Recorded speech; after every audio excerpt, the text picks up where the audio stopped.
बंगाल में हुए बलात्कार पर इस समय खूब चर्चा हो रही है। एफआईआर दर्ज करने की मांग हो रही है। जो मुख्य अभियुक्त है उसको गिरफ्तार करने की मांग हो रही है। चलो मुख्य अभियुक्त पकड़ भी लिया जाएगा, तो क्या पकड़ने के बाद उसको सजा हो जाएगी क्या? यह बंगाल में पहली बार बलात्कार नहीं हुआ है। पार्टी के गुंडों ने पहली बार हमला नहीं किया है। पार्टी के गुंडों ने पहली बार विपक्षी पार्टी के समर्थकों को पहली बार नहीं मारा पीटा नहीं है। बंगाल का तो इतिहास है कि जो पार्टी सत्ता में होती है उसके विपक्षियों को मारा जाता है, फांसी पर लटका दिया जाता है, बहन बेटियों के साथ बलात्कार होता है। ये घटनाएं कई बार आ चुकी हैं। लेकिन सवाल यह, आज तक किसी को सजा क्यों नहीं हुई? आज तक किसी की 100% प्रॉपर्टी क्यों नहीं जब्त हुई? आज तक किसी की नागरिकता खत्म क्यों नहीं हुई? दूसरा, पुलिस एफआईआर क्यों नहीं दर्ज करती? डीएम कलेक्टर क्या करते रहते हैं? मैं बार बार कह रहा हूं, कानून महाघटिया है। 1861 का पुलिस एक्ट आज भी चल रहा है, जिसके कारण पुलिस राज्य के अधीन में है। पुलिस राज्य के अधीन में है, वो सत्ता की गुलाम है।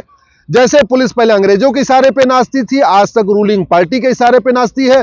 चूंकि रूलिंग पार्टी के इशारे पे पुलिस नाचती है, इसलिए रूलिंग पार्टी के लोग कुछ भी करते हैं, पुलिस कार्रवाई नहीं करती, एफआईआर नहीं करती। पुलिस एफआईआर नहीं करती, इसलिए कोई गवाही देने के लिए भी सामने नहीं आता। जो पीड़ित है वो तो सामने आ जाते हैं।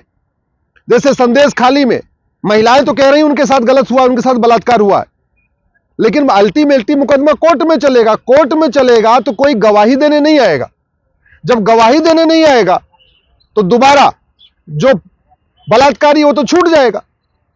अब मान लो पकड़ भी लिया गया तो 30-40 साल मुकदमा चलेगा। 30-40 साल मुकदमा चलेगा, इतने में तो आधे लोग अगर कुछ गवाही देगा भी तो वो अपने बयान से मुकर जाएगा। 30-40 साल मुकदमा चलेगा तो हो सकता है पीड़ित खत्म हो जाए, हो सकता है अभियुक्त खत्म हो जाए। समाधान है पुलिस रिफॉर्म, पुलिस चार्टर।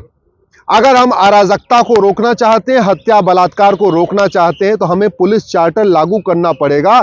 1 घंटे के अंदर एफआईआर हो, 1 महीने के अंदर जांच पूरी हो, और जो पुलिस वाला 1 घंटे के अंदर एफआईआर न हो उसको टर्मिनेट करने के लिए उसमें प्रावधान करना पड़ेगा। जो पुलिस 1 महीने के अंदर जांच पूरी न करे उसको सस्पेंड और टर्मिनेट करने का प्रावधान करना पड़ेगा। तब जाके अपराध रुकेगा, अराजकता रुकेगी। 1 महीने के अंदर जांच तब पूरी होगी जब नार्को पॉलीग्राफ टेस्ट होगा, ब्रेन मैपिंग होगा, और वो तभी हो सकता है जब कानून हो। हमारे पास नार्को पॉलीग्राफ ब्रेन मैपिंग का कानून ही नहीं। अमेरिका ने बना लिया, सिंगापुर में बना लिया, हमने आज तक बनाए नहीं।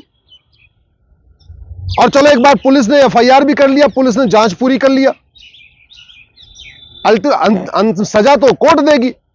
जुडिशियल चार्टर है नहीं कि 1 साल के अंदर मुकदमे का फैसला करना ही करना है। तो जज की मर्जी है, वो जितनी बार माने उतनी बार तारीख दे। 1-1 महीने की तारीख दें, 6-6 महीने की तारीख दें, साल भर की तारीख दें, जज की मर्जी है। जज की कोई अकाउंटेबिलिटी नहीं, जज की कोई रिस्पॉन्सिबिलिटी नहीं। जज के ऊपर कोई ऐसा तलवार तो लटक नहीं रही कि भाई 1 महीने के अंदर फैसला नहीं होगा, 1 साल भर के अंदर फैसला नहीं होगा तो आपको सस्पेंड कर दिया जाएगा। इसलिए कह रहा हूं जुडिशियल चार्टर लागू करना पड़ेगा।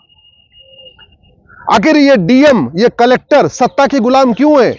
क्योंकि वो अंग्रेजी व्यवस्था चल रही है, गुलामी वाली प्रशासनिक व्यवस्था चल रही है। जब तक उसको नहीं बदलेंगे तब तक ये कप्तान, कलेक्टर, थानेदार, हवलदार, एसडीएम, तहसीलदार ये जनता के लिए काम नहीं करेंगे, केवल और केवल सत्ता के इशारे पे ही काम करेंगे। इसलिए तू मैं करने से, आरोप प्रत्यारोप करने से, या नूरा कुश्ती करने से, या बतौलेबाजी करने से, या पीड़ित महिलाओं का वीडियो शेयर करने से उनको न्याय नहीं मिलेगा। कुछ नहीं बदलेगा और कहीं कुछ नहीं बदला है। अगर हमें बदलना है तो पुलिस चार्टर लागू करना पड़ेगा, जुडिशियल चार्टर लागू करना पड़ेगा, एडमिनिस्ट्रेटिव चार्टर लागू करना पड़ेगा।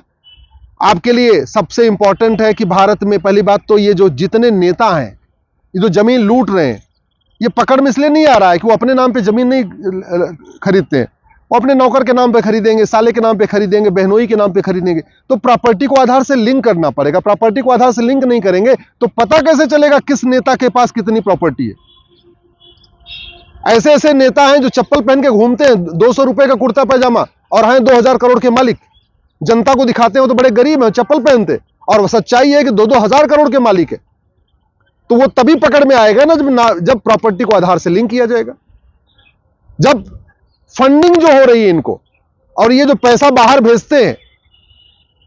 कितने सारे ऐसे नेता हैं जिन्होंने कनाडा में अपनी हवेलियां बना लिया है, ऑस्ट्रेलिया में बना लिया है, लंदन में बना लिया। पैसा कैसे जा रहा है? जो विदेशी बैंकें हैं वो इनका कालाधन बाहर भेज रही 20% कमीशन लेके। वो तो तभी रुकेगा जब यूनिफॉर्म बैंकिंग कोड लागू होगा। वो भारत की बैंक हो या चाहे वो विदेशी बैंक हो, चाहे HSBC हो, चाहे वेस्टर्न यूनियन हो, चाहे स्टैंडर्ड चार्टर्ड हो, चाहे अमेरिकन एक्सप्रेस हो, कोई सी बैंक हो, जब तक one nation one banking code नहीं होगा, यूनिफॉर्म बैंकिंग कोड नहीं होगा, तब तक भारत का कालाधन बाहर जाता रहेगा और बाहर की कालाधन अंदर आता रहेगा। फंडिंग होती रहेगी अलगाववादियों को, चरमपंथियों को, कट्टरपंथियों को, माओवादियों को, नक्सलियों को। भारत में ये जो नेता हैं अल्टीमेटली जाति का जहर घोलते हैं, भाषा का जहर घोलते हैं, क्षेत्र का जहर घोलते हैं, अगड़ा बनाम पछड़ा पिछड़ा करते हैं, दलित बनाम संवर्ण करते हैं। किस लिए? सत्ता में आने के लिए। सत्ता उनको क्यों चाहिए? लूटने के लिए, पैसा माल कमाने के लिए। वो भ्रष्टाचार तभी रुकेगा जब भारत में one nation one banking code होगा, one nation one tax code होगा। ये जितना जीएसटी वेस्टी चल रहा है ना, income tax, GST, VAT, TDS, सब खत्म करना पड़ेगा। केवल और केवल बैंकिंग ट्रांजैक्शन टैक्स लागू करना पड़ेगा। 100 रुपए से बड़ी नोट बंद करना पड़ेगा। 5000 रुपए से महंगे सामान का कैश लेन देन बंद करना पड़ेगा। प्रॉपर्टी को आधार से लिंक करना पड़ेगा। नार्को पॉलीग्राफ ब्रेन मैपिंग कानून बनाना पड़ेगा। जस्टिस विद इन ईयर लागू करना पड़ेगा। 1 साल के अंदर मुकदमों का फैसला हो और जिसके पास आय से अधिक संपत्ति मिले, जिसके पास बेनामी संपत्ति मिले, जिसके पास काला धन मिले, उसको 100% जब्त करने के लिए कानून बनाना पड़ेगा। उसकी नागरिकता खत्म करने के लिए कानून बनाना पड़ेगा। उसको आजीवन कारावास, फांसी देने के लिए कानून बनाना पड़ेगा। भय बिन होय न प्रीत, सठे साठम समाचरित।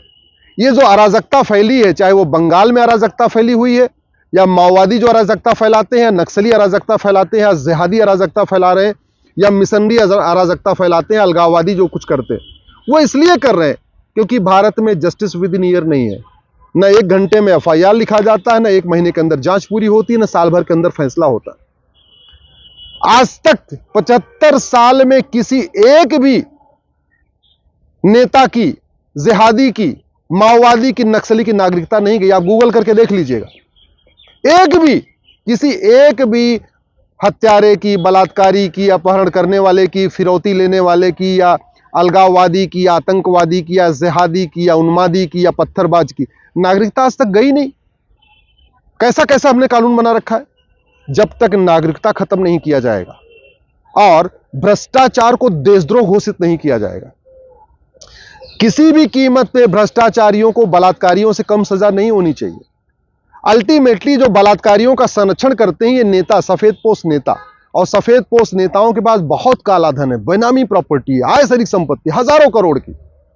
लेकिन आज तक किसी भी नेता को आजीवन कारावास, फांसी नहीं हुई। किसी भी सफेदपोश नेता को 100% प्रॉपर्टी नहीं जब्त हुई। किसी सफेदपोश नेता की नागरिकता खत्म नहीं हुई। जब खत्म नहीं हुई तो कुछ दिन तक हंगामा चलता है, मीडिया में डिबेट होती है, कुछ दिन तक सोशल मीडिया में फोटो शेयर होती है, वीडियो शेयर होता है, मामला फिर वहीं जस का तस। हर समस्या का इलाज है। आप किसी भी समस्या में 5 बार वाई लगाइए, वाई एनालिसिस करिए समस्या की, अंत में आपको घटिया कानूनी मिलेगा। कोई ऐसी समस्या नहीं है जो लाइलाज है। जितनी समस्याएं हैं, जितनी इंसानी समस्याएं हैं, ये सबका इलाज है।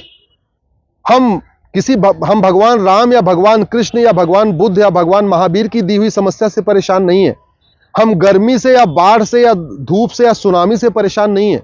हम परेशान हैं इंसानी समस्याओं से, और इंसानी समस्याएं लाइलाज नहीं होती। इंसानी समस्याओं का इलाज इंसान के पास होता है। हमने किया ही नहीं है।